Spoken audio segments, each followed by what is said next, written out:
Baik, kita lanjutkan untuk perkuliahan pada hari ini membahas tentang konsep produktivitas. Ini sebagian akan dilanjutkan pada pertemuan berikutnya. Nah, konsep produktivitas yang akan dibahas di sini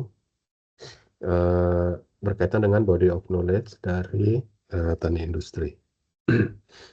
Oke, nanti kalau ada kendala teknis mohon disampaikan ya, supaya tidak kehilangan. Yang pertama sekali kita bahas apa pengertian dari produktivitas.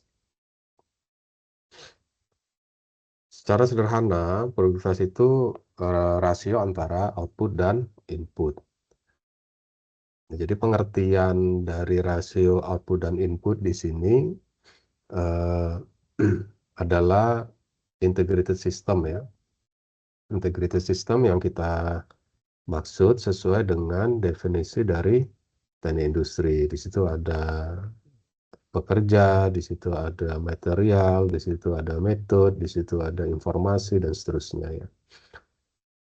Secara umum yang kita maksud produktivitas itu adalah kemampuan ya, satu sistem untuk bekerja secara efisien. Jadi seberapa efisien sumber daya yang kita gunakan dalam rangka menghasilkan satu produk, baik itu di industri manufaktur maupun di service industri. Fokusnya adalah efisiensi dan efektivitas. Jadi ketika disebut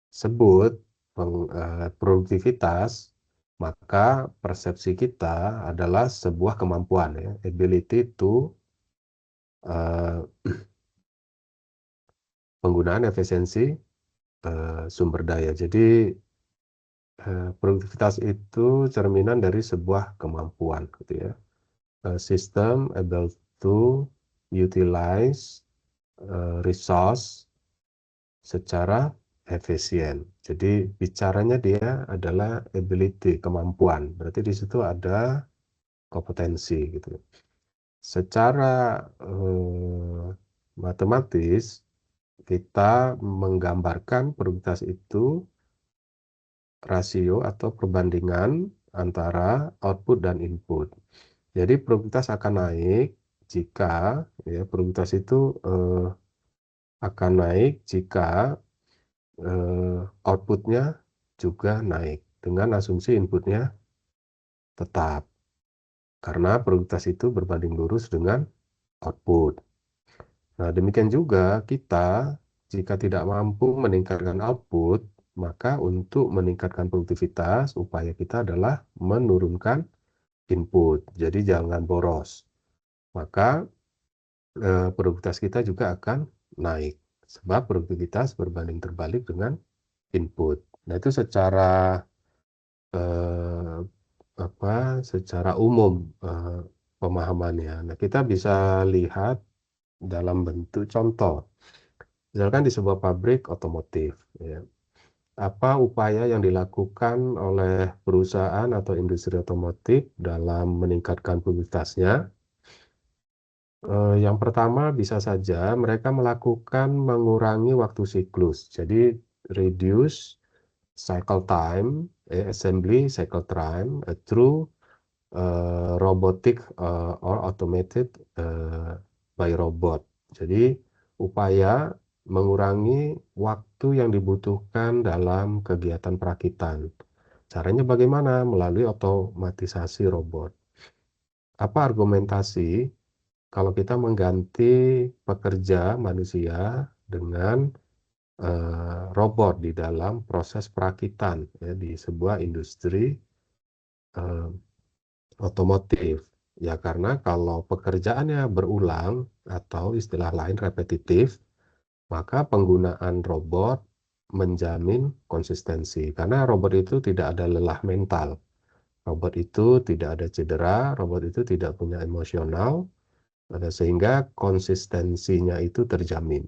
Sementara kalau kita menggunakan tenaga kerja manusia yang complicated, mereka punya psikologi problems, jadi mereka punya moral, beban mental, punya kehidupan sehari-hari yang pasti akan mempengaruhi tingkat konsentrasi atau akan mempengaruhi fokus dari pekerja. Akibatnya, cara mereka bekerja menjadi tidak konsisten. Nah, karena kerja tidak konsisten, dikhawatirkan terjadi banyak reject. Namun sebaliknya, ketika kita mengganti pekerjaan yang repetitif tadi, pekerjaan berulang-ulang itu artinya pekerjaannya sama dari waktu ke waktu, hari ini, besok, minggu depan, bulan depan, tahun depan, dari menit ke menit. Jadi itu saja pekerjaannya, eh, maka robot jauh lebih baik dalam menghasilkan satu pekerjaan karena kita bisa menjamin 100% robot akan bekerja secara konsisten karena dia memang tidak punya beban mental. Contoh lain di dalam pabrik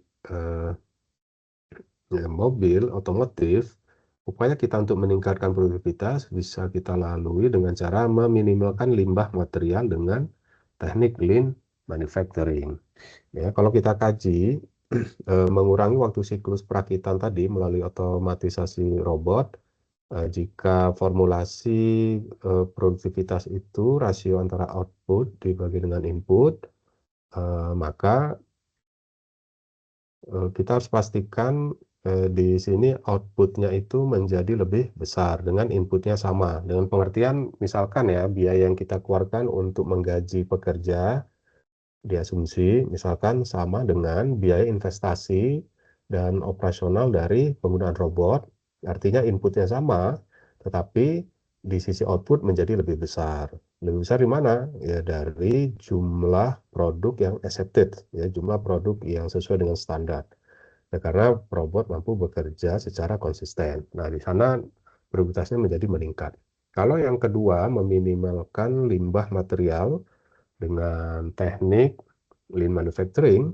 Di sini lean manufacturing ini adalah satu konsep yang mengidentifikasi sumber-sumber pemborosan.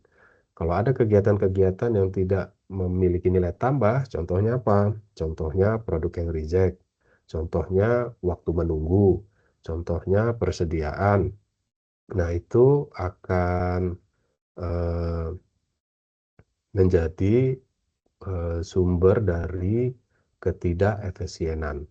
Ya. Maka kalau kita bisa meminimalkan limbah material, dalam hal ini produk yang reject bisa kita kurangi, maka kita juga akan meningkatkan produktivitas. Kenapa? Katakanlah outputnya sama, tapi penggunaan input bisa lebih kecil, berarti nilai indeks produktivitasnya akan meningkat. Contoh lain mengoptimalkan tenaga kerja lewat pelatihan agar satu operator bisa mengoperasikan beberapa mesin. Nah, di sini peningkatan produktivitas itu diperoleh dengan cara melatih operator supaya multi skill. Jadi seorang operator mampu mengoperasikan lebih dari satu jenis mesin. Kalau ada dua jenis mesin, itu bisa di-handle, bisa dioperasikan hanya satu orang operator. Berarti yang awalnya kita menggunakan dua operator, berarti ada inputnya dua, sekarang berkurang menjadi satu. Dengan asumsi outputnya tetap sama saja, maka pengurangan input berarti meningkatkan indeks produktivitas. Nah, ini adalah contoh sederhana ketika kita diminta menjelaskan bagaimana cara kita meningkatkan produktivitas pada industri otomotif atau industri manufaktur lainnya, pada prinsipnya sama, gitu ya. Jadi intinya yang kita klaim peningkatan produktivitas itu karena upaya-upaya yang kita lakukan mengurangi waktu siklus, meminimalkan limbah material, melatih keterampilan tenaga kerja, itu mampu menghasilkan produksi yang lebih banyak, gitu ya. Di mana inputnya tetap sama, waktunya, tenaganya, material kita gunakan tetap sama, tapi kita mampu menghasilkan jumlah unit produk akhir kita lebih banyak. Nah, ini contoh bagaimana sebuah konsep produktivitas diterapkan dalam industri otomotif. Sebenarnya pada industri lain selain otomotif pun pada prinsipnya sama ya, pada prinsipnya sama.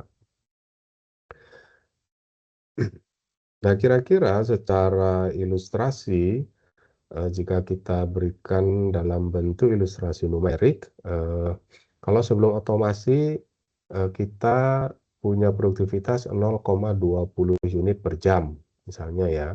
Nah, nanti setelah otomatisasi, kita meningkat jadi 0,38 unit per jam. Nah, ini kan ada peningkatan ya, sekitar 87,5% misalnya itu. Nah, ini ini menggambarkan seberapa besar peningkatan produktivitas ya dari upaya-upaya kita ketika melakukan perbaikan produktivitas gitu. Jadi tetap harus ada pengukurannya ya untuk bisa membuktikan sebelum kondisi existing 0,2, ketika kita sudah rancang ulang, ketika kita sudah improvement, ketika kita sudah desain tadi ya, kita improve, kita instalasi, ternyata sistem kita itu mampu bekerja lebih banyak ya dengan 1 jam yang sama, sebelumnya 0,2 sekarang menjadi 0,38.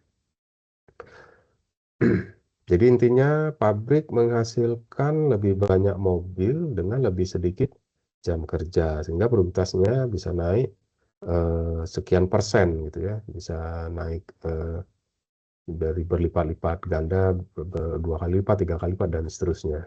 Nah, itu ilustrasi atau gambaran apa yang kita maksud dengan produktivitas. Nah, tadi kita menyinggung bahwa produktivitas itu fokus pada 2 kata kunci, yaitu efisiensi dan efektivitas. Apa yang kita maksud dengan efisiensi? Efisien berarti menggunakan sumber daya sesedikit mungkin atau sekecil mungkin dalam rangka mencapai output tertentu. Jadi, bicaranya bahan baku lebih hemat, tenaga kerja lebih hemat, biaya lebih hemat, waktu lebih hemat gitu ya. Sedangkan efektivitas itu bicaranya memastikan penggunaan sumber daya mencapai tujuan yang diinginkan. Jadi kalau efisiensi bicaranya how to do, bicaranya method, bicaranya cara, sedangkan efektivitas itu bicaranya result, hasil, output ya. Output yang bagaimana? Sesuai target atau sesuai dengan standar atau kualitas. Jadi kita bisa simpulkan ketika saudara ditanya, apa itu produktivitas? Adalah cara untuk bisa menghasilkan barang sebanyak mungkin dengan cara yang efisien. Ya. Menghasilkan barang sebanyak mungkin yang kita maksud adalah barang yang sesuai dengan spesifikasi, barang yang sesuai dengan standar. Nah, jadi efisiensi itu bicaranya gimana kita bisa save, bisa hemat, bisa eh, menggunakan sumber daya ya, menggunakan waktu bisa lebih hemat, menggunakan bahan baku bisa lebih hemat. Sementara kalau efektivitas bicaranya goals, tepat sasaran. Jadi kalau ditargetkan 100, kita bekerja sehari 8 jam, maka dalam 8 jam kita mampu menghasilkan 100 produk dengan spesifikasi yang sesuai dengan standar yang ditetapkan. Itu dimaksud tepat sasaran. Jadi sekali lagi efisiensi bicaranya cara, konsep dasarnya adalah penghematan, efektivitas bicaranya hasil, fokusnya pada spesifikasi atau tepat sasaran. Contohnya begini, sebuah pabrik, kalau kita bicara efisiensi, sebuah pabrik tekstil mengurangi konsumsi listrik ya, dengan mengganti mesin lama menjadi mesin baru yang hemat energi, sehingga biaya operasionalnya turun. Nah, tanpa mengurangi jumlah, kain yang diproduksi oleh pabrik itu. Nah, ini namanya cara. Jadi caranya saya ganti tuh mesin lama dengan mesin baru, di mana mesin baru yang baru ini, saya fokuskan pada, mesin yang hemat energinya, hemat listriknya gitu ya. Tapi saya tidak, apa ya, tidak mengubah target produksi saya gitu. Jadi jumlah kain yang saya produksi itu sama. Nah, itu saudara berarti sudah efisien gitu ya. Kenapa? Karena akan ada penghematan biaya energi di situ. Itu efisiensi. Kalau efektivitas berarti saudara bicaranya pabrik yang sama memastikan kain yang dihasilkan memenuhi standar kualitas ekspor sehingga produk diterima pasar sesuai target. Nah, produktivitas itu bicaranya adalah saudara hematkan listrik dan saudara harus mampu memproduksi kain dengan kualitas sesuai dengan pasar ekspor gitu. Jadi jumlah produksinya tidak turun. Nah, meskipun ya jumlah produk yang reject katakanlah pada saat mesin yang lama dengan mesin yang baru yang hemat energi itu produk rejectnya persentasenya katakanlah tetap sama ya. Tapi kita sudah hemat itu di sisi biaya operasional dari pabrik. Maka produktivitas kita sebenarnya tetap meningkat. Nah, apalagi kita berhasil menghemat energi, jadi biaya operasional listrik mesin-mesin kita lebih murah, dan saudara bisa turunkan juga atau kurangi juga jumlah produk yang reject. Nah, itu akan terjadi lonjakan nilai produktivitas. Nah, itu contoh ya, jika ditanya apa hubungan produktivitas dengan efisiensi dan efektivitas, maka saudara harus bisa menjelaskan gitu ya. Nah, Nah, kita coba memahami konsep produktivitas itu untuk setiap body of knowledge di dalam industrial engineering science. Nah, kita mulai misalkan di work design and measurement. Nah, work design and measurement ini concern-nya pada stasiun kerja, integrated sistemnya pada stasiun kerja, gitu ya. Nah, stasiun kerja itu ada satu orang pekerja, ada satu buah mesin, katakanlah ada input material, ada output yang dihasilkan. Jadi interaksi yang paling kecil ya di dalam sebuah integrated system yang kompleks. Apa yang dimaksud dengan produktivitas di dalam work design and measurement ini? Nah, salah satu concern atau aplikasi atau cara atau pendekatan atau metode di dalam problematika perancangan dan pengguran kerja, work design and measurement adalah time study. Nah, ini adalah famous method ya, dalam menyelesaikan persoalan-persoalan di dalam individual workstation ya, di stasiun kerja mandiri ya. Nah, misalkan seorang operator memproduksi 120 unit komponen dalam 8 jam. Berarti produktivitas dia itu adalah 15 unit per jam, gitu ya, 15 unit per jam. Jadi 1 jam dia bisa memproduksi 15 unit. Nah, saudara ingin naikkan produktivitas, berarti saudara harus berkonsentrasi yang dulunya 1 jam 15 unit, bagaimana caranya saudara harus menemukan sebuah metode ya, agar 1 jam itu bisa lebih besar dari 15 unit. Misalkan kita menggunakan teknik line balancing. Line balancing ini di dalam sebuah kegiatan perakitan ada stasiun kerja 1, stasiun kerja 2, stasiun kerja 3 gitu ya. Maka saudara lakukan perbaikan di setiap stasiun kerja tadi. Sehingga terjadi keseimbangan lintasan. Nah, misalkan saja di stasiun kerja 1 hasilnya adalah 15 unit, tetapi di stasiun kerja 2 hasilnya itu dalam 1 jam ternyata hanya 10 unit. Loh, kenapa? Karena ternyata cara kerja di sana itu masih terlalu lambat ya, tidak sebanding dengan laju kedatangan barang dari stasiun kerja sebelumnya. Maka saudara balansingkan itu, saudara ukur, oh ini sudah maksimal, orang yang bekerja di sini tidak akan mungkin mampu lebih besar dari ini. Maka logikanya saudara tambahlah 1 unit lagi stasiun kerjanya, ya kan? Sehingga eh, laju kedatangan yang 15 unit tadi gitu ya, bisa segera diterima oleh diterima oleh stasiun kerja berikutnya. Nah, berarti katakanlah awalnya 120 unit ini meningkat menjadi 160 unit dalam 8 jam ya. Kalau awalnya tadi 120. Nah, itu berarti upaya saudara memperkenalkan metode kerja baru berhasil meningkatkan produktivitas. Nah, itu yang kita maksud makna dari produktivitas ya dalam konteks work design and measurement. Lalu bagaimana dalam konteks efisiensi? Nah, sini saudara perhatikan ada di dalam work design and measurement itu kan namanya methods engineering. Method engineering ini adalah satu teknik kita merancang cara seseorang melakukan sebuah pekerjaan. Ya, sebuah teknik merancang cara seseorang melakukan sebuah pekerjaan. Bagaimana cara mengelas yang benar gitu ya, bukan cara memakai alatnya ya, tapi keseluruhan ya.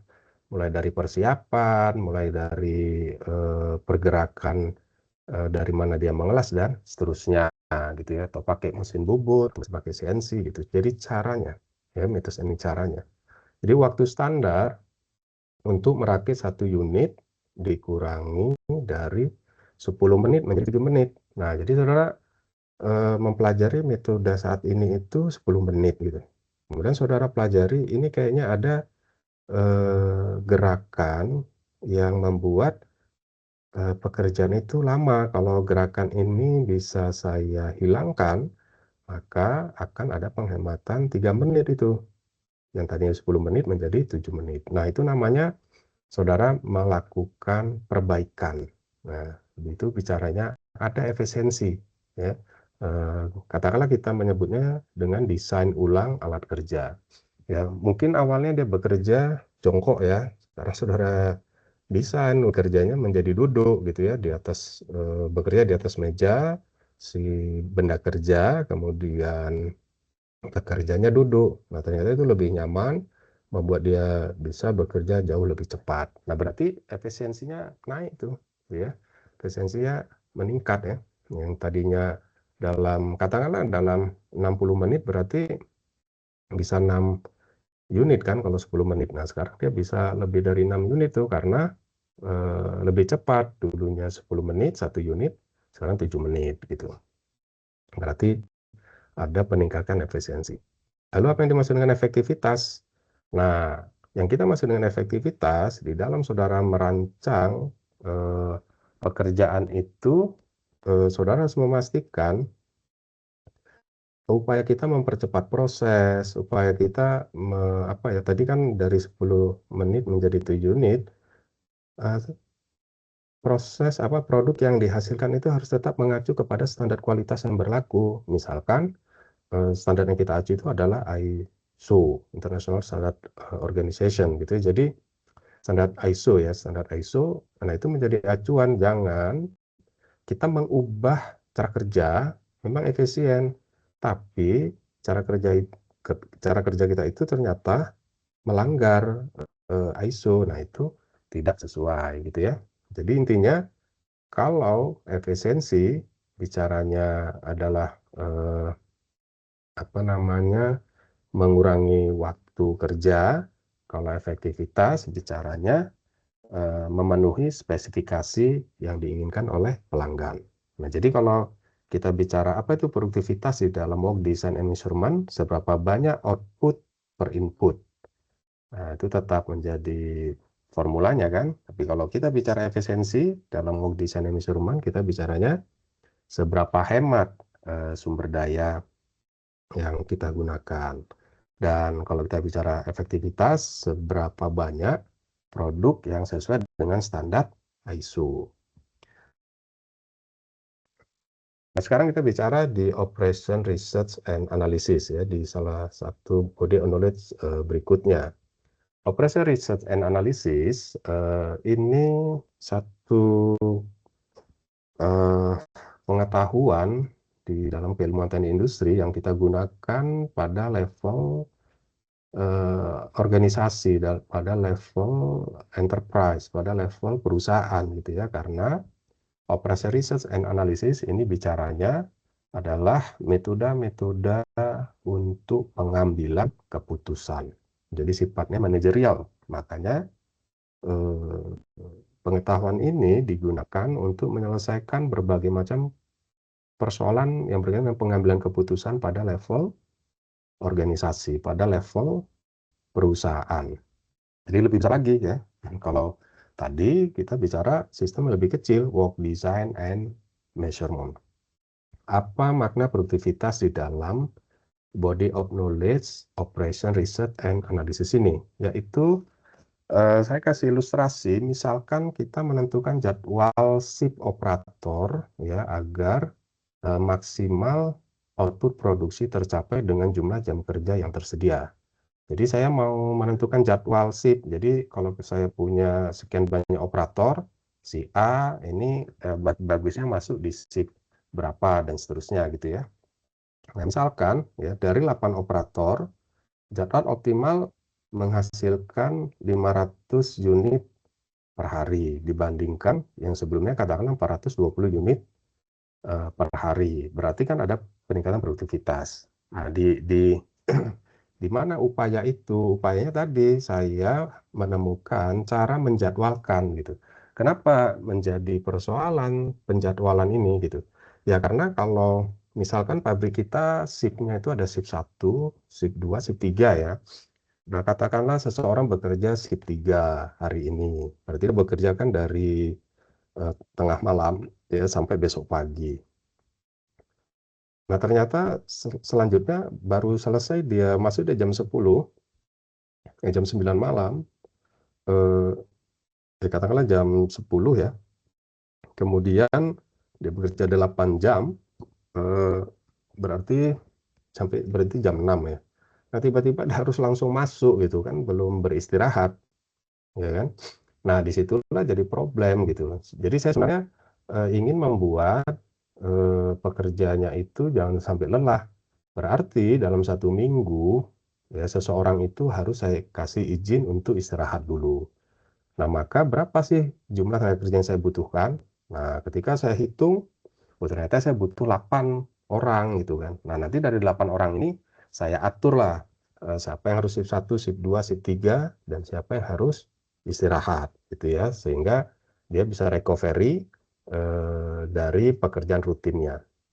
Nah, itu nanti kan juga dibahas di dalam konsep safety ya, konsep safety. Nah, dari cara saya untuk membuat jadwal penugasan, jadwal kerja dari operator ini ternyata bisa membuat si operator itu bekerja maksimal gitu ya.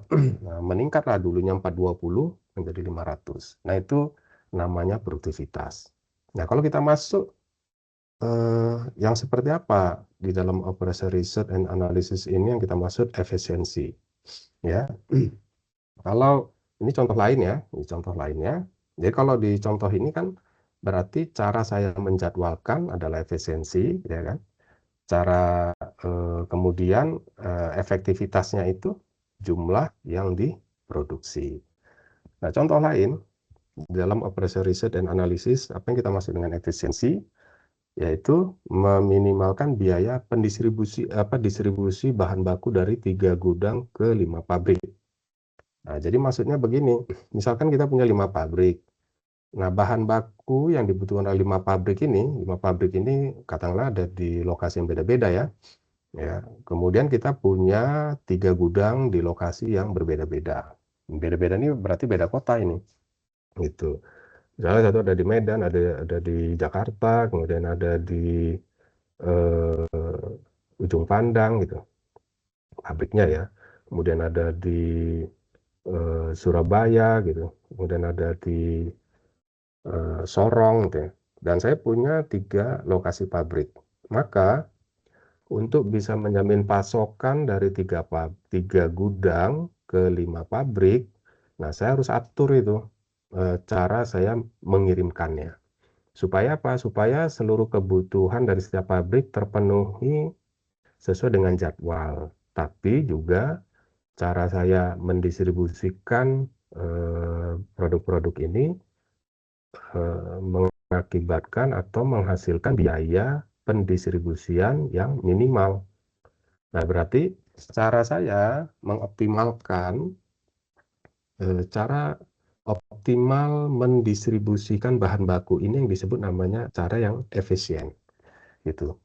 Sehingga biayanya bisa turun gitu, misalkan turun 15%. Nah, barang yang saya kirimkan itu katakanlah tetap sama, berarti inputnya kan sama tuh, ya, cuman, eee apa, caranya itu yang saya cari, gitu. Jadi saya bekerja dengan cara yang efisien itu. Masih di operasi research dan, analisis, kalau yang kita maksud efektivitas ya. Perusahaan punya banyak kriteria ya, banyak pertimbangan-pertimbangan ya, untuk bisa, apa ya, untuk bisa, eee, mencapai apa yang mereka apa yang mereka inginkan gitu ya. Maka yang disebut dengan efektivitas itu, misalkan kriterianya itu, kita harus bisa memenuhi permintaan pelanggan, juga kita harus jaga kualitas, juga kita harus bisa minimalkan biaya gitu. Jadi ada 3 konsideran, ada 3 pertimbangan ini. Nah, ini ingin saya penuhi semuanya. Nah, itu berarti saya menemukan, saya menghasilkan, sebuah, apa ya, efektivitas yang tinggi. Kenapa? Karena ada 3 standar. Yang satu, pelanggan saya minta 100 unit, saya bisa penuhi. Dari 100 unit, 100 ke semuanya ya, 100 unit itu produknya sesuai dengan standar. Kemudian saya memenuhinya itu, dengan biaya yang minimal. Nah, bayangkan itu.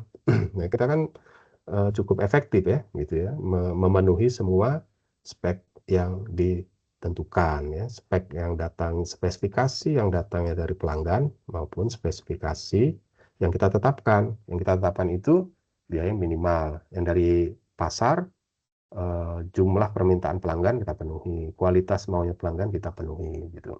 Nah, ini di dalam operasi riset ini banyak nih, metode-metodenya ya, ada linear programming, ada goal programming, itu ada dynamic programming gitu ya, ada simulasi, ada, multi kriteria decision making methods ya, itu macam-macam ya, ada analytical hierarchy process, AHP atau IHP, ada GRE, ya, Relational Analysis, ada TOPSIS, ada Electre gitu ya. Jadi macam-macam metode-metode yang memang akan atau perlu kita pelajari supaya ketika kita menganalisis, konsep efektivitas itu tetap kita, apa, acu gitu ya. Nah, jadi kesimpulannya, di dalam body of knowledge operation research and analysis, apa yang kita maksud produktivitas itu, yaitu outputnya maksimum dari sumber daya yang tersedia. Ya, seperti contoh tadi itu. Efisiensinya di mana? Biaya atau waktunya minimum ya, meskipun dengan hasil yang sama. Kalau efektivitasnya, solusinya memenuhi semua tujuan strategis tadi ya, solusinya. Kan solusi kita tadi, berhasil memenuhi permintaan pelanggan, berhasil menjaga kualitas, dan berhasil meminimumkan biaya. Nah, saya lanjut lagi, ke body of knowledge berikutnya, engineering economic analysis. Nah, engineering economic analysis ini adalah satu pengetahuan yang kita gunakan untuk menganalisis, isu-isu keuangan, isu-isu finansial yang berkaitan dengan pengoperasian atau, upaya kita menjalankan sebuah industri atau sebuah perusahaan, gitu ya. Jadi levelnya pada level perusahaan. Nah, apa contoh produktivitas dalam body of knowledge, engineering, economic, dan analisis ini? Engineering economic analysis ini bicaranya, salah satu contohnya ya, bicaranya tentang investasi. Ya, misalkan kita akan berinvestasi mau beli mesin baru, gitu ya. Harganya 100.000. Yang mana kemampuan mesin baru yang harganya 100.000 ini, itu punya kemampuan memproduksi 500 unit per hari. Mesin barunya itu kalau kita beli meningkat dari 500 unit per hari, kemampuannya meningkat menjadi 800 unit per hari ya. Tapi biaya operasionalnya sama gitu. Nah, ini kan berarti output kita naik gitu ya. Input kita sama karena biaya operasional sama gitu. Nah, ini berarti saudara sudah berhasil meningkatkan produktivitas. Nah, sebaliknya ya, sebaliknya. Saudara investasi 100.000, produksinya itu naik dari 500 jadi 800 ya, naik. Tapi biaya operasional itu meningkat jauh lebih besar, 4 kali lipat atau 5 kali lipat. Nah, ini menjadi persoalan ya, sebab ternyata upaya kita secara output itu meningkat, tapi secara input itu juga meningkat. Ya, belum tentu produktivitasnya naik gitu ya. Bisa jadi kita bisa menganggap produktivitasnya itu justru turun ya. Jadi kita tidak bisa melihatnya hanya sebatas outputnya yang meningkat gitu. Kita harus perhatikan sisi inputnya gitu ya. Lalu bagaimana engineering economics analisis ini dalam konteks efisiensi? Jadi kalau dimaksud efisiensi, kalau saudara dihadapkan pada dua pilihan mesin, satu biaya operasionalnya 10 unit per unit. Alternatif kedua, alternatif B, biaya operasional 7 unit per unit.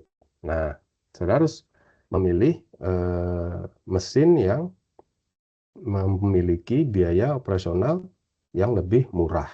Nah, itu berarti saudara melakukan efisiensi. Lalu apa contoh di dalam efektivitas?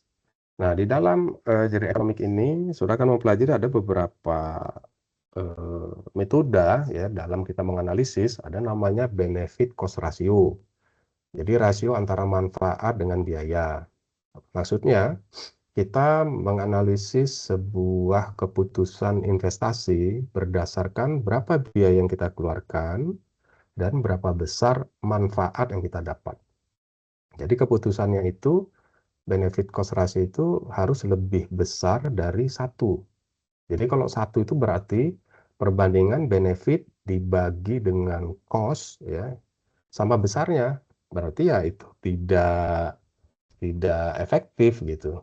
Yang benar itu benefitnya 100, cost-nya 50. Nah, itu baru disebut efektif karena lebih besar benefit dibandingkan dengan biaya. Nah, itu yang dimaksud metode benefit cost ratio.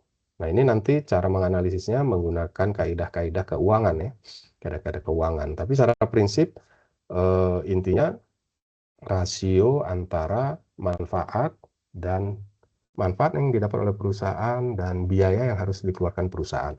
Yang disebut efektif itu jika manfaatnya lebih besar, karena kan itu yang diinginkan oleh perusahaan, standar atau target yang diinginkan oleh perusahaan gitu. Ada juga namanya metodenya itu IRR. IRR ini singkatan internal rate of return. Ya, internal dalam rate laju return pengembalian. Jadi kalau saya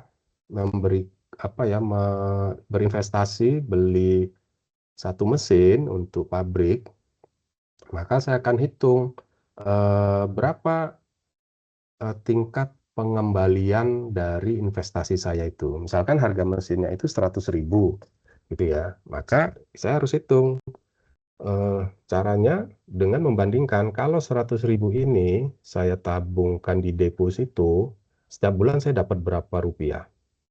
Tapi kalau saya belikan mesin, itu sama artinya saya mendapat benefit berapa rupiah.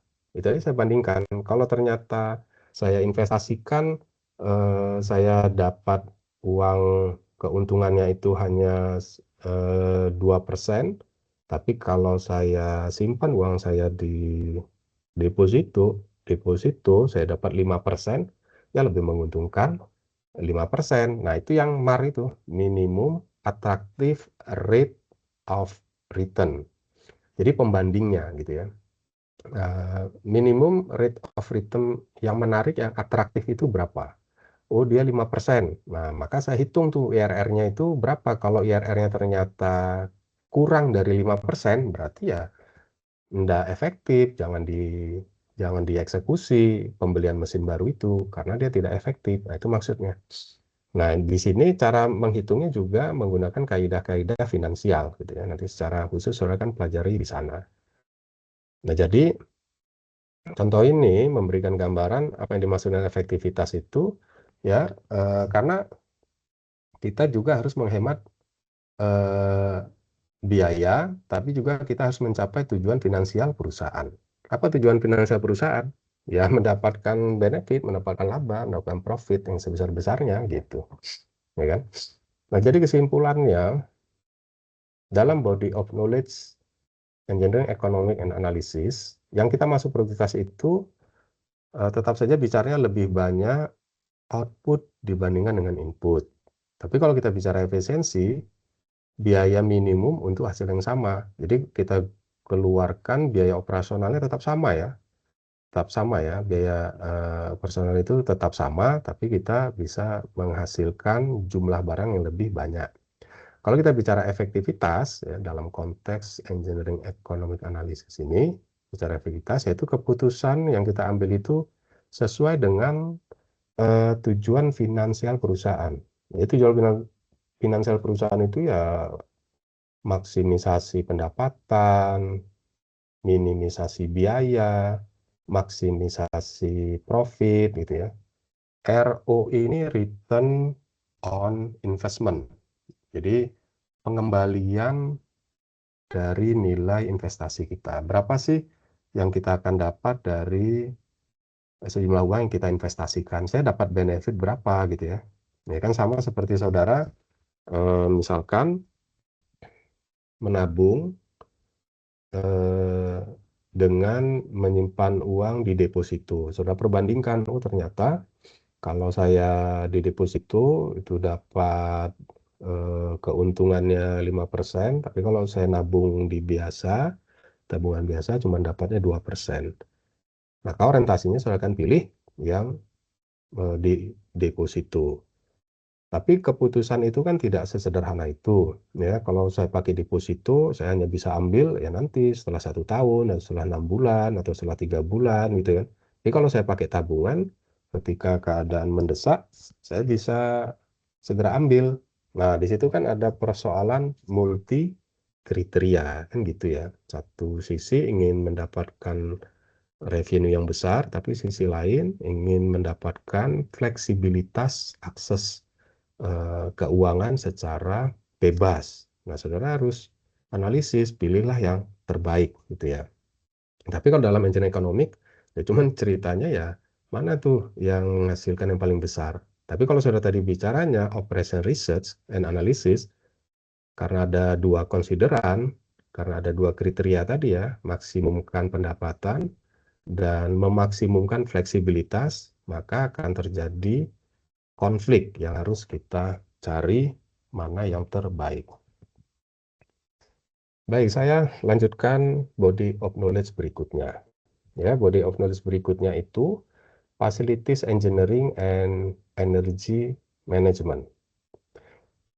Nah, dalam body of knowledge facilities engineering and energy management ini objeknya di dalam di dalam lantai produksi ya. Di sini facilities engineering ini bicaranya tentang bagaimana cara kita menyusun posisi-posisi mesin di dalam pabrik kita. Ada aturannya, itu kita sebut namanya plan layout atau facilities layout, tata letak mesin atau tata letak pabrik atau tata letak fasilitas. Itu ada ilmunya ya, ada metode-metode yang bisa kita gunakan. Bagaimana cara menentukan mesin bubur letaknya harus di mana, mesin gerinda itu letaknya harus di mana ya di dalam sebuah bangunan pabrik gitu ya. Mana yang boleh berdekatan, mana yang bebas, boleh dekat, boleh jauh. Mana yang nggak boleh dekat dia wajib jauh karena pertimbangan safety, pertimbangan keselamatan. Nah itu ilmu dari facilities engineering gitu. Facilities engineering juga bicara menentukan lokasi ya. Kalau saya mau bangun sebuah pabrik di mana teknologi produksinya membutuhkan sangat banyak air, maka lokasi pabriknya harus dekat dengan sumber air. Saya ingin bangun satu pabrik yang produknya itu harus dalam keadaan segar, gitu. Maka saya harus pilih lokasi pabrik saya yang dekat dengan pasar saya, gitu, supaya produk saya itu tetap segar sampai ke pasar. Nah, itu ilmu dari facilities engineering. Nah, sedangkan energi manajemen, ya, di dalam satu pabrik itu ada 3 sistem. Yang pertama namanya layout system, yaitu sistem yang berkaitan dengan tata letak mesin-mesin. Yang kedua, material handling system, sistem pemindahan bahan, berkaitan dengan metode-metode yang kita gunakan untuk cara memindah-mindahkan barang. Bisa apakah manual dipindahkan atau pakai troli gitu ya, atau pakai conveyor gitu. Nah, itu material handling system. The last one yang terakhir yaitu facilities system. Jadi sistem fasilitas. Itu contohnya apa? Instalasi listrik, instalasi telekomunikasi, instalasi sanitasi gitu ya. Yang berkaitan untuk menunjang operasional dari sebuah pabrik. Nah, itu bagian dari facilities engineering. Nah, energy management itu bagian dari sistem fasilitas ya. Jadi kita merancang di dalam pabrik kita sesedikit mungkin penggunaan bola lampu gitu ya. Tetapi pencahayaannya itu maksimal. Tujuannya apa? Supaya energi untuk mengoperasionalkan pabrik ini tidak boros gitu ya energinya. Itu bagian dari energi manajemen itu. Oh, ini kayaknya kita pakai solar system saja, jangan pakai PLN misalnya ya. Nah, itu kita hitung penghematannya sebesar apa secara energi gitu. Jadi penghematannya di sini bicaranya ya ujung-ujungnya adalah biaya energinya, ya, energi cost-nya. Nah, itu konsentrasi dari facilities engineering and energy management. Nah, kita lihat contoh bagaimana produktivitas dalam body of knowledge ini. Mengoptimalkan layout pabrik. Jadi kita mencari cara bagaimana merancang mesin-mesin di dalam pabrik kita itu supaya optimal nantinya pabrik beroperasi. Kita gunakanlah, ada salah satu namanya metodenya ya, Systematic Layout Planning, SLP. Ini salah satu metode nih. Ada macam-macam, ada metode lain-lainnya gitu ya. Sehingga apa? Sehingga jarak perpindahan material itu berkurang 20%.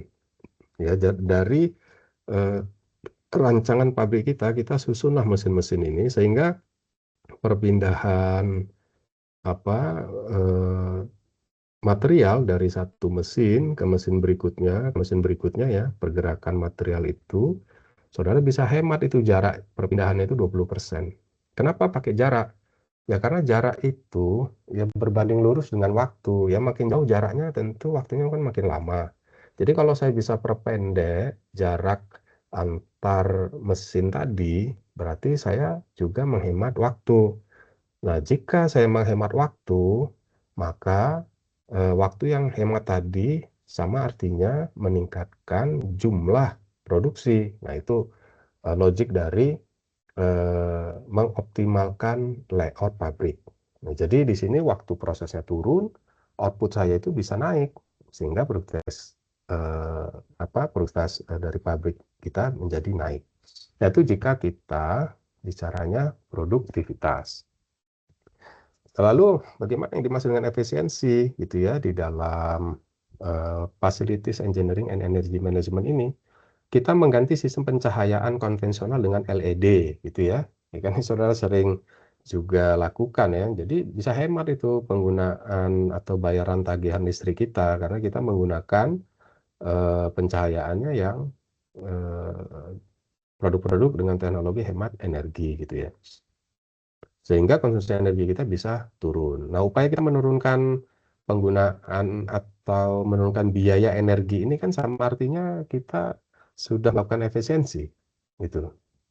Lalu bagaimana jika kita bicaranya efektivitas gitu ya, yaitu kita merancang layout gudang. Jadi di layout gudang ini maksudnya kalau kita punya satu gudang, produk kita itu ada 10 jenis, itu harus saudara susun itu sedemikian rupa. Apa pertimbangannya?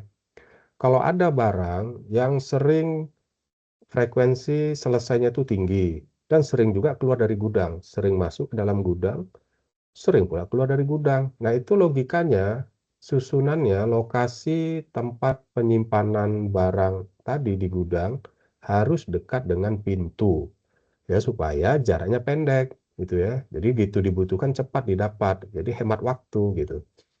Nah, kemudian karena ini bicaranya menumpuk-numpuk barang, jangan sampai ketika kita meletakkan barang, si pekerja kita ketimpah dari barang-barang yang sudah tersusun sebelumnya gitu.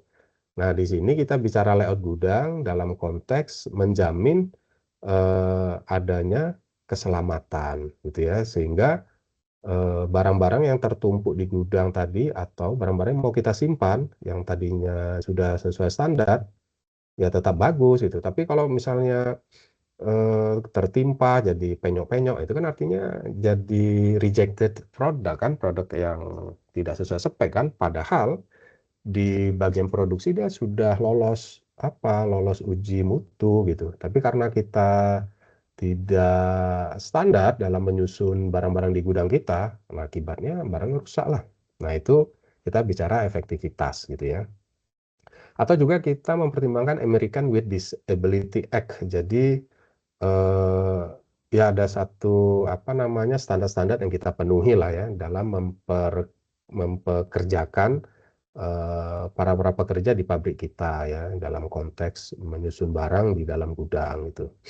Jadi intinya, efektivitas itu fasilitas tidak hanya efisien ya, tetapi memenuhi regulasi dan tujuan operasional. Memenuhi regulasi misalkan, ya kita patuh terhadap peraturan-peraturan yang berkaitan dengan keselamatan kerja. Tujuan operasional, ya barang yang mau kita simpan kan barang yang sudah sesuai dengan mutu. Ya jangan sampai justru jadi rusak di dalam gudang tempat penyimpanan tadi ya karena salah dalam menyusun barangnya. Nah, itu yang kita maksud efektivitas. Jadi kesimpulannya, kalau kita bicara facilities engineering and energy management, produktivitas itu tetap bicaranya menghasilkan output ya, yang lebih banyak ya. Kenapa? Dengan cara apa? Alur kerjanya. Tadi ya, alur kerjanya itu saya akan perpendek jarak antara satu mesin dengan mesin berikutnya gitu ya. Sehingga saya bisa hemat jaraknya itu sampai dengan 20% tadi. Nah, itu bicara produktivitas itu. Kalau bicara efisiensi dalam konteks facilities engineering and energy management, saudara hemat biaya, hemat energi. Kalau bicara efektivitas, saudara bicaranya eh, merancang fasilitas itu sesuai dengan standar, gitu ya. Merancang fasilitas itu sesuai dengan tujuan strategis dari perusahaan. Jadi sekali lagi, produktivitas itu bicaranya output dibandingkan input, ya. Kalau efisiensi bicaranya ada sumber daya yang saudara hemat. Kalau bicara efektivitas, hasilnya itu sesuai dengan standar. Nah, itu kata kuncinya. Saya lanjut lagi ke quality and reliability engineering, gitu ya. Kalau kita bicara produktivitas, kalau quality reliability engineering ini konteksnya kita menciptakan satu metode untuk bisa menginspeksi ya, untuk mengecek, untuk memeriksa. Apakah produk-produk yang kita buat itu sesuai nggak dengan standar yang ada?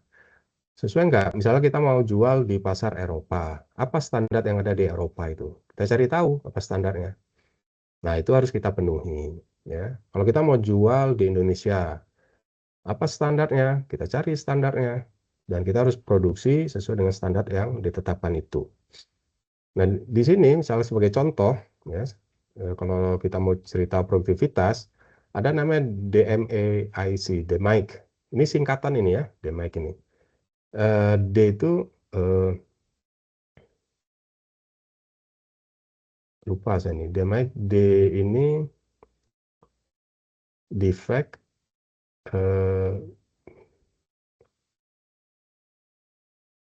saya lupa, nantilah saya jelaskan lagi ya. Terlalu banyak istilah ya. Jadi intinya DMAIC ini define, measure, E-nya itu, C-nya itu control, I-nya itu implementation ya, A-nya itu act ya, action ya. Intinya kita ingin mengurangi cacat produksi dari 5% menjadi 1%. Nah gitu, misalkan kita cek di pabrik kita, lo nih rejectnya 5%. Kemudian ada cita-cita, saya mau kurangi nih dari 5% jadi 1%. Gimana ya caranya? Nah, maka saudara ambillah metode yang namanya DMAIC ini. Nah, di DMAIC ini diajarkan cara langkah-langkah untuk bisa mengurangi jumlah cacat. Pertama, definisikan dulu masalahnya. Kemudian cari metode yang cocok sesuai dengan masalah yang kita hadapi. Kemudian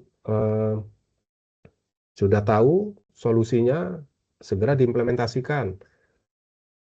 Ketika diimplementasikan, tetap dimonitor gitu.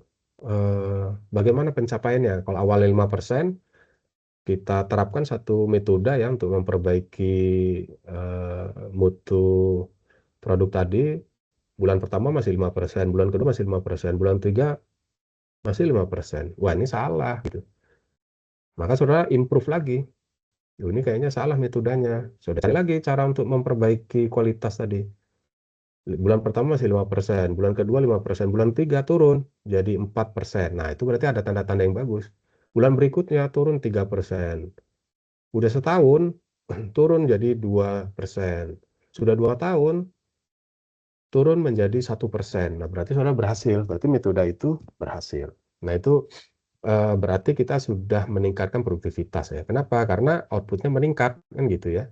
Kalau misalkan 100 unit yang kita buat, itu 5 unit diantaranya rusak itu pakai cara kerja sebelumnya. Tapi dengan cara kerja yang baru, setelah saudara cari tahu apa sih yang menyebabkan cacatnya itu 5%, saudara perbaiki, maka saudara bisa mendapatkan kalau membuat 100 itu 99-nya bagus, cuman satu aja tuh yang rusak. Nah, itu berarti saudara sudah berhasil meningkatkan output. Nah, itu produktivitas itu. Lalu apa yang dimaksud dengan efisiensi? Menerapkan, ini salah satu contoh Pokayoke, mistake proofing gitu. Jadi Pokayoke ini adalah salah satu ya cara-cara kerja yang biasa dikenal di dalam ini Lean approach ya, pendekatan apa ya, pendekatan efisiensi gitu ya. Pokayoke ini salah satu istilah, jadi ada macam-macam ya di dalam konsep mutu ya. Pokayoke ini salah satunya. Misalkan kita terapkan dalam lini perakitan untuk mencegah kesalahan pemasangan komponen, ya, apa mistake proofing itu. Jadi misalnya gini, saudara kan kalau misalnya ya, ini ilustrasi saja ya, menggunakan mikroskop, meletakkan benda yang mau diamati itu kan harus ada caranya ya. Kalau nggak pas, berarti nggak kelihatan nanti kan gitu ya, ketika ingin dilihat menggunakan mikroskop gitu. Nah sama kalau kita meletakkan benda kerja di mesin milling gitu, tapi saudara salah letak, ya tentu nanti hasil pekerjaannya menjadi salah. Nah itu Pokayoke secara sederhana menjamin mistake proofing ya. Jadi menghindarkan supaya kita tidak salah itu memasang komponen gitu. Karena kalau salah memasang komponen ya tentu prosesnya, sekalipun prosesnya benar ya, tapi letak komponennya salah ya nanti produk akhirnya juga jadi salah kan. Jadi waktu inspeksinya bisa berkurang 40%. Jadi hemat waktu dan hemat biaya gitu. Jadi Pokayoke ini menjamin masangnya nggak salah, kemudian menjamin memasang benda kerja ya ke tempat mesin itu bisa lebih cepat gitu. Nah berarti kita efisien karena waktunya hemat, eh, biayanya hemat kan gitu. Kalau contoh efektivitasnya di mana di dalam quality and reliability ini gitu ya. Jadi kalau quality itu kan bicaranya finish produk ya, produknya. Kalau reliability ini bicaranya menjaga kemampuan mesin-mesin kita supaya kerjanya itu bagus gitu ya. Supaya mesinnya itu justru jangan merusak benda kerjanya, jangan mesin itu ngadat gitu ketika dibutuhkan, rusak ketika dibutuhkan gitu. Itu reliability. Jadi contoh efektivitas di dalam quality and reliability engineering ini melakukan accelerated reliability testing. Jadi pengujian keandalan untuk memastikan produk memenuhi target mean time between failures. Jadi maksudnya adalah rata-rata waktu antar kerusakan gitu ya. Rata-rata waktu antar kerusakan. Jadi di sini ada namanya reliability terhadap produk. Misalnya saudara beli laptop, kemudian laptop itu ekspektasi pasar menganggap sebuah laptop itu bagus ketika dipakai lebih dari 2 tahun, baru rusak dia, misal gitu ya. Maka saya akan uji, ya katakanlah kalau 2 tahun itu 360 setahun kali 2, 720 hari, pakai laptopnya itu kata 10 jam sehari, berarti 720 dikali 10, 7.200 jam. Nggak boleh rusak-rusak. 7.200 jam itu nggak boleh rusak-rusak. Maka saya tes itu selama 7.200 jam, rusak nggak dia gitu. Jika rusak, ini masih belum sesuai dengan pasar nih. Maka saya harus melakukan perbaikan terhadap produk tadi. Nah, itu reliability terhadap produk ya. Reliability terhadap produk. Nah, maka hasil produk tidak hanya lolos uji, tetapi juga memenuhi tujuan keandalan. Itu baru kita sebut efektif cara kerja kita, gitu ya. Jadi yang disebut efektivitas itu, cara efektivitas itu ya melakukan reliability testing ini, gitu ya. Itu bagian dari efektivitas. Eh, Reliability testing ini kenapa bagian dari efektivitas? Karena kita ingin menjamin semua produk yang kita hasilkan itu memang accepted, ya kan? Karena kan tadi efektivitas kan concern-nya pada result kan, pada hasil yang sesuai dengan spek kan gitu. Jadi kesimpulannya, kalau saudara diminta menjelaskan apa sih produktivitas dalam quality and reliability engineering itu, lebih banyak produk yang berkualitas per jam yang dihasilkan. Kalau efisiensi, cara kita memprosesnya itu eh, lebih hemat dari sisi waktu dan lebih hemat dari sisi biaya. Kalau cara efektivitasnya itu ya produknya sesuai dengan standar kualitas gitu ya. Next, body of knowledge adalah ergonomic and human factors. Nah, ini konsentrasinya pada orang ini. Ya, bagaimana kita memperhatikan manusia secara utuh ya, sehingga dia bekerjanya jadi lebih nyaman, dia tetap sehat gitu ya. Eh, karena eh, kalau kita tidak utuh memperhatikan pekerja kita sebagai manusia secara utuh, maka kita khawatir nanti si pekerjanya itu dalam bekerja menghasilkan barang-barang tidak sesuai standar. Nah, sebabnya apa? Ternyata ada namanya beban mental gitu ya. Ternyata ada namanya sumber-sumber penyakit akibat kerja gitu ya. Misalkan seseorang kita rancang satu pekerjaannya itu untuk memindahkan barang dari satu tempat ke tempat lain itu secara manual menggunakan punggungnya ya. Misalkan itu ngangkut semen tuh ya, pakai orang. Nah, digendong gitu ya di punggungnya. Itu dilakukan dalam satu hari itu berapa kali dan satu sak semen itu berapa kilo dan dia lakukan bertahun-tahun. Nah, itu lama-kelamaan kan bisa menyebabkan terjadinya penyakit kan di fisiologi fisik dari pekerja tadi kan. Nah, kita harus pikirkan jangan sampai metode kerja kita untuk memindahkan semen tadi memicu penyakit akibat kerja gitu. Kalau akan lebih aman menggunakan alat bantu ya kenapa harus manual pakai punggung orang, kira-kira kan gitu ilustrasinya. Nah itu concern dari ergonomic and human factor. Nah bagaimana produktivitas menjelaskan ini? Ketika ilmu ini nanti dipakai gitu ya, bagaimana penjelasannya? Misalkan mengoptimalkan tinggi meja kerja ya sesuai prinsip antropometri sehingga pekerja dapat bekerja dengan postur alami gitu. Jadi dia bekerjanya kalau membungkuk itu kan lelah kan, kalau mendongak juga lelah gitu. Jadi kita carilah tinggi meja kerja yang pas gitu ya bagi si pekerja. Sehingga, kecepatannya itu meningkat dan tidak lelah, sehingga output per jamnya naik. Nah itu kita sebut namanya produktivitas. Lalu bagaimana yang kita maksud dengan efisiensi? Ada di dalam konsep ergonomic and human factor ini NIOS ya, lifting equation. Jadi eh, prinsip, meskipun namanya equation ya, tapi hakikatnya adalah prinsip-prinsip yang harus kita perhatikan kalau kita mengangkat beban, gitu ya, mengangkat beban. Ilustrasinya begini, kalau saudara mau memindahkan lemari di kamar, itu lebih lebih powerful memindahkan dengan cara didorong atau lebih powerful dengan cara memindahnya kan ditarik. Nah, coba bayangkan juga kalau ingin memindahkannya itu saudara dorong saja tanpa pakai alas pelicin, misalkan pakai apa ya, roda gitu, dibandingkan dengan saudara kalau memindahkannya itu menggunakan roda. Nah, itu kaidah yang kita masuk lifting equation gitu ya. Merancang prosedur mengangkat barang yang aman supaya orang-orang yang memindahkan itu nggak cedera ya, dan juga jelas waktu istirahatnya. Jadi jangan terus-menerus gitu kan, karena ini berkaitan dengan faktor kelelahan pada manusia. Jadi hasil penggunaan tenaga kerjanya bisa lebih hemat biaya dan waktunya juga berkurang. Nah, itu kita sebut efisiensi. Jadi kita merancang atau mencari cara untuk memindahkan barang gitu ya. Sedangkan yang kita maksud dengan efektivitas itu contohnya merancang kontrol mesin dengan prinsip human centered design agar mudah dipahami dan mengurangi kesalahan operator. Jadi kalau kita pekerja baru mau pakai sebuah mesin, gitu ya, maka di mesin itu jelas sekali petunjuknya. Jadi kalaupun kita salah pencet, gitu ya, mesinnya tidak mau beroperasi.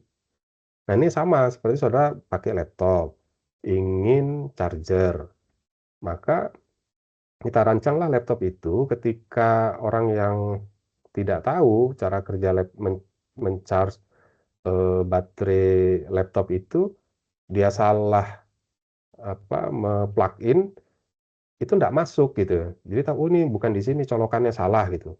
Dicoba lagi, "Oh ternyata di sini yang pas," gitu. Nah itu human centered design maksudnya, untuk mengurangi kesalahan seseorang untuk ketika melakukan satu pekerjaan.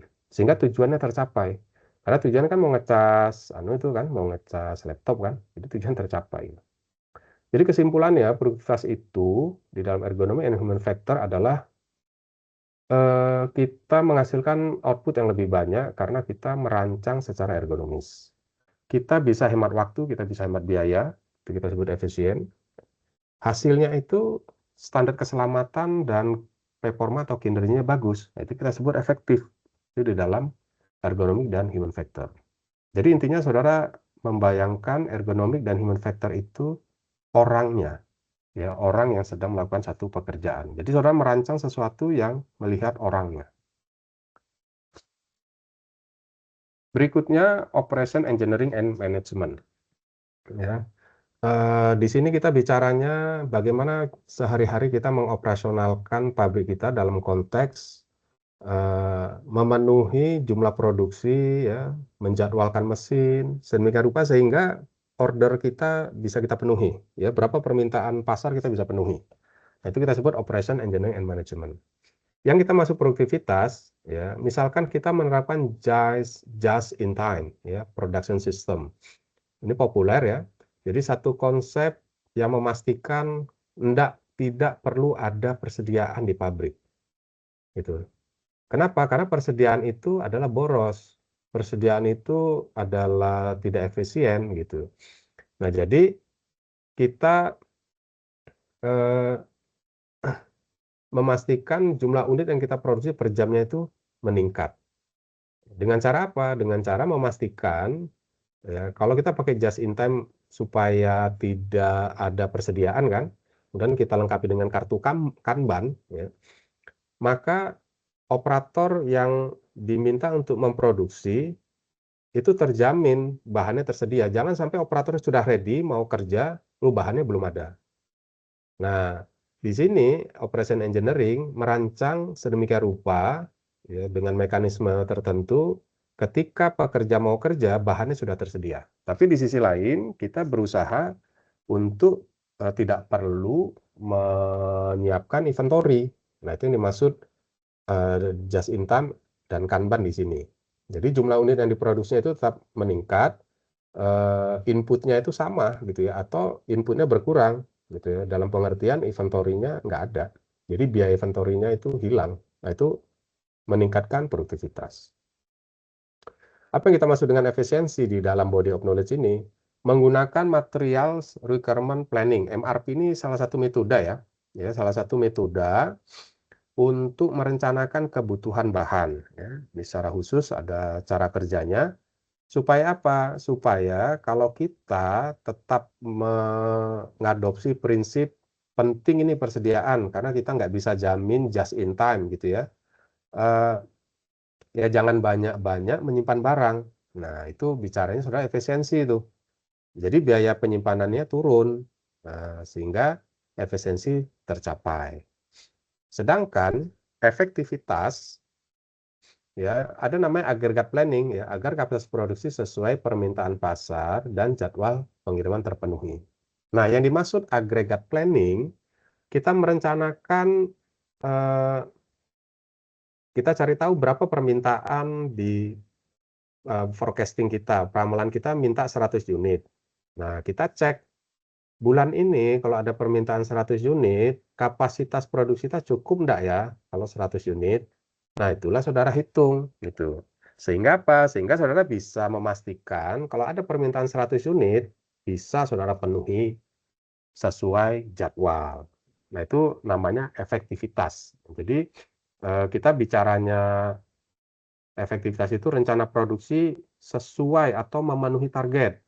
Kalau bicara efisiensi, biaya dan sumber daya yang kita gunakan minimal. Kalau kita bicara produktivitas, output-nya naik gitu di dalam operation engineering and management. Berikutnya supply chain management. Nah, ini ranahnya adalah antar perusahaan. Jadi integrated sistemnya antar perusahaan. Jadi ada perusahaan yang memasok bahan baku, ada perusahaan yang memproduksi barangnya, ada perusahaan yang mendistribusikan barang. Ini perusahaan yang masing-masing ini, mereka bekerja sama dan ilmu untuk membangun kerjasama antar perusahaan ini kita sebut namanya supply chain management. Ya.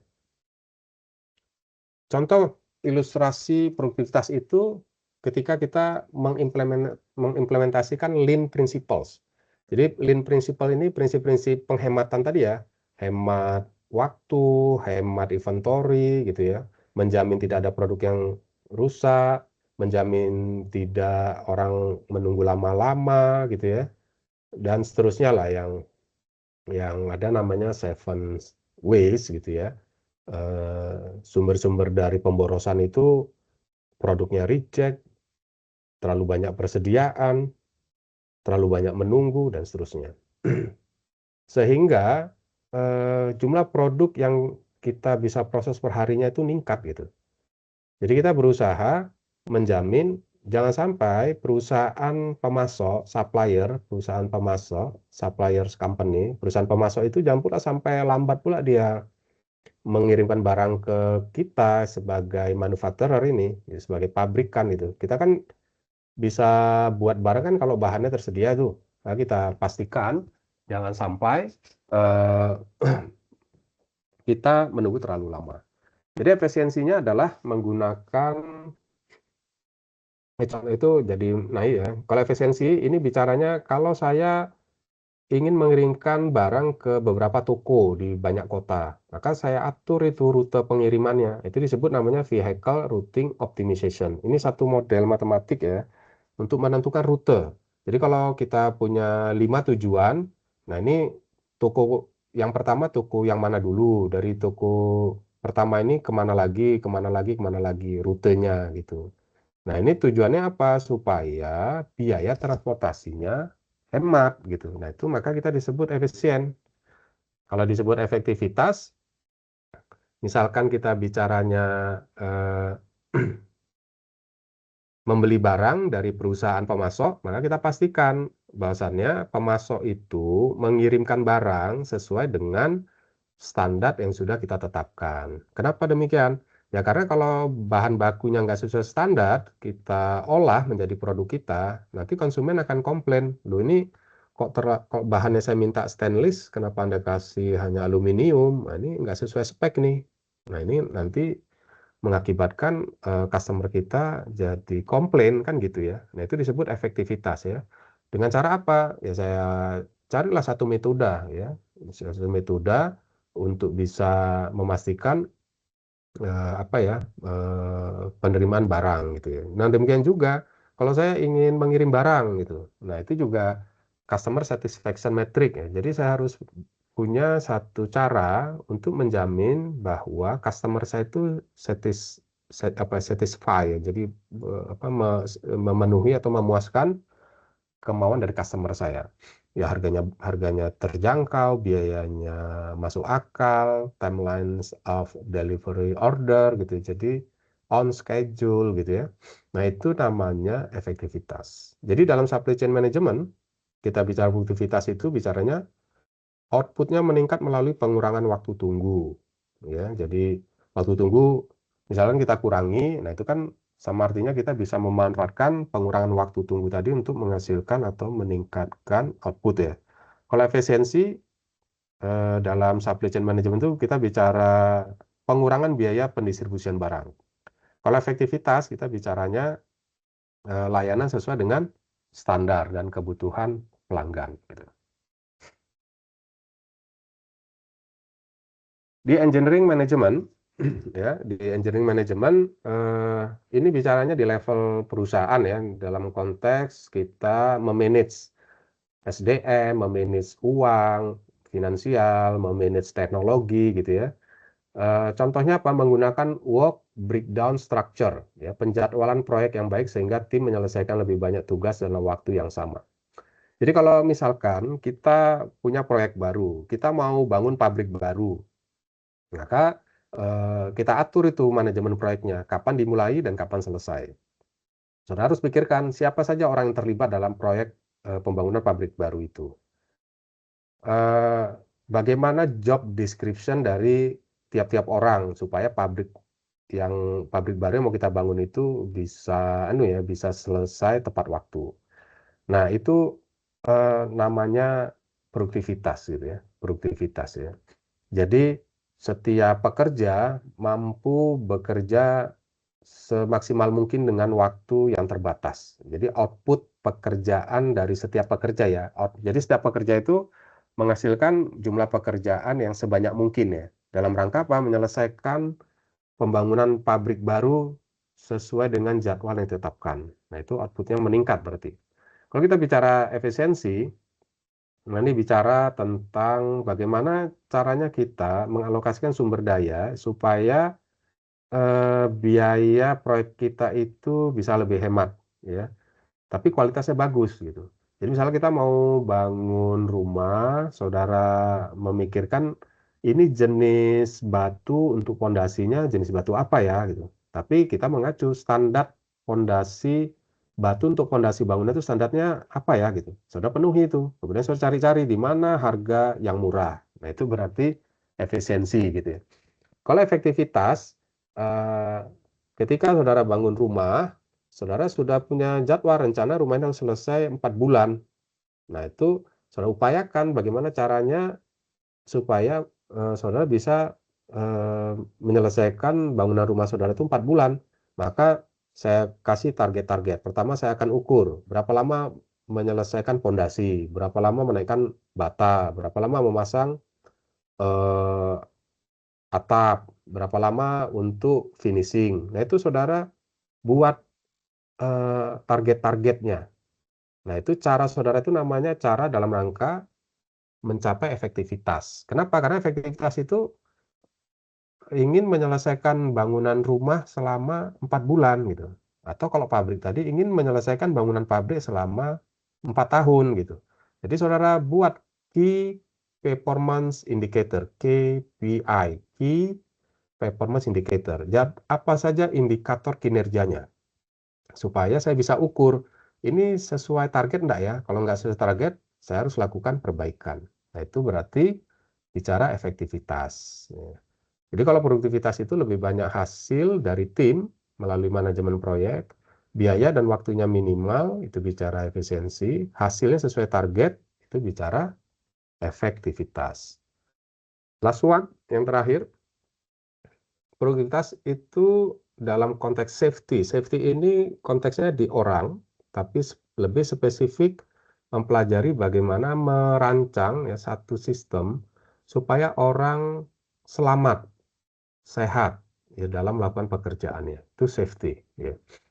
Kalau di situ ada potensi terjadinya ledakan, ya kita bisa jamin tidak terjadi ledakan. Kalau di situ ada debu, kita bisa jamin debu itu tidak terhirup oleh pekerja. Jadi kita jamin keamanan bagi pekerja. Nah, itu concern dari safety.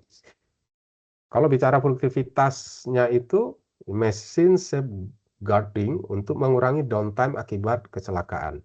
Jadi kita menjamin rancangan di pabrik kita itu selalu kita kasih warning ya, peringatan-peringatan ya, supaya apa? Supaya pekerja jangan celaka gitu.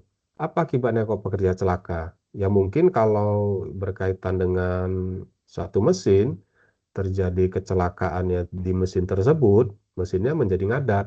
Nah, kalau mesinnya ngadat kan kita tidak bisa berproduksi. Tapi kalau kita bisa jamin tidak terjadi accident di mesin itu, berarti kan produksi kita bisa meningkat. Nah, itu namanya machine safeguarding. Itu konteksnya productivity. Kalau dalam konteks efisiensi, saya mencari risk assessment ya, menciptakan satu metode menilai sumber-sumber resiko, ya, bahaya-bahaya hazard analysis. Mana sih sumber-sumber yang bahaya? Ini sumber bahayanya jalan licin. Nah, itu maka saya harus menjamin jalan tadi jangan licin supaya pekerjaan saya tidak terpleset. Nah, itu berarti saudara bertindak secara efisien gitu. Tapi eh, kenapa itu efisien ya? Kenapa efisien ya? Karena kalau orang tergelincir, sakit, dia harus dirawat di rumah sakit, maka kita harus keluarkan sejumlah biaya ya untuk perawatan pekerja kita. Tapi kalau itu tidak terjadi kan kita hemat. Kalau kita bicara efektivitas, nah di sini kita bicaranya eh, kita harus mengacu kepada standar keselamatan yang berlaku. Ya, misalkan OSHA, OSHA, OSHA standar, ya kan. Ini juga ada standar-standar yang kita pakai supaya apa? Supaya terjaga keselamatan pekerja kita. Jadi dalam safety, kalau kita bicara produktivitas, artinya kita menjamin lebih banyak output yang kita hasilkan. Kalau kita bicara efisiensi, kita mengurangi resiko terjadi kecelakaan supaya biaya juga tidak keluar. Kalau kita bicara efektivitas, kita harus merancang segala sesuatunya sesuai dengan regulasi atau aturan keselamatan kerja. Baik, itu adalah beberapa penjelasan body of knowledge yang dikaitkan dengan produktivitas, efisiensi, dan eh, efektivitas gitu ya. Jadi saudara bisa eh, memahami kenapa teknik industri itu bicara 3 kata kunci tadi. Produktivitas, efisiensi, dan efektivitas gitu.